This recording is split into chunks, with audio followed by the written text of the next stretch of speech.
Download the BCSN Plus app today. Cupid finding his way to the bank tank. It only seems like the Walleye and Cyclones are exclusive. Fourth meeting in Toledo's last 5 games. Since he scores just 10 seconds in, midway through the first, here's Johnny.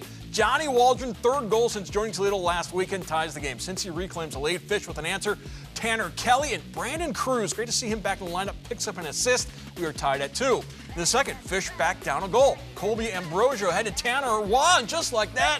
Game is tied for the 3rd time. Now, exactly 10 years ago today, Valentine's Day 2016, Walleye Hall of Famer Jeff Lurk with one of the highlights of the franchise, the ridiculous save in overtime against Fort Wayne. Well, tonight, Cyclones' Ryan Kerwan on the breakaway. Matt Jerusik bats it out of midair, keeps the game tied at 3. Take another look at this one. Loses his stick in the process, but keeps the game tied. With just over 4 minutes left in regulation, Cincinnati's top line strikes again. That's your game winner. Fish won in Cincy last night. Cyclones win in T-Town tonight. Comets come to town tomorrow. Fish have to bounce back after a tough loss. Well, we lost to their top line, and they played extremely well. They scored all their goals, and we needed to find a way to find the right matchup to end their scoring. I mean, it was 3 players that beat us. Well, I mean, we scored the one nice goal in transition, but I didn't think we were fast enough in our transition. I thought we were really slow to get the puck off our stick, and we'll be better in that way tomorrow.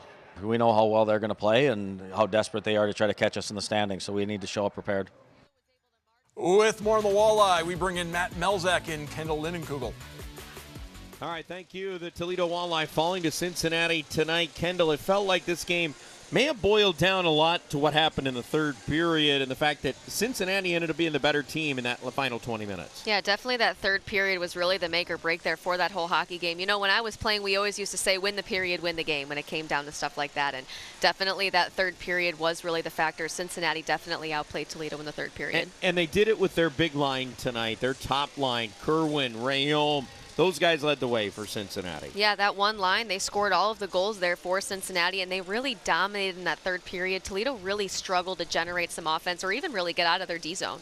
Yeah, Matt Jerusik, nice night in the net. I know he ends up taking the loss, but boy, he had some acrobatic, highlight reel stops here tonight. Absolutely. I think he definitely kept the Toledo Walleye in the game, especially with some of those desperate acrobatic saves that you just mentioned, where he was throwing his stick at some points, really having to flap around the net, flap around the crease, and there was even really a close goal call. Well, Toledo, tough loss tonight. They've actually dropped back-to-back home games, both to Cincinnati. The funny thing is, in the same span, they've won in Cincinnati twice, so go figure. As they'll play host to the Fort Wayne Comets to wrap up the weekend tomorrow evening. We'll send it back to you now in the studio.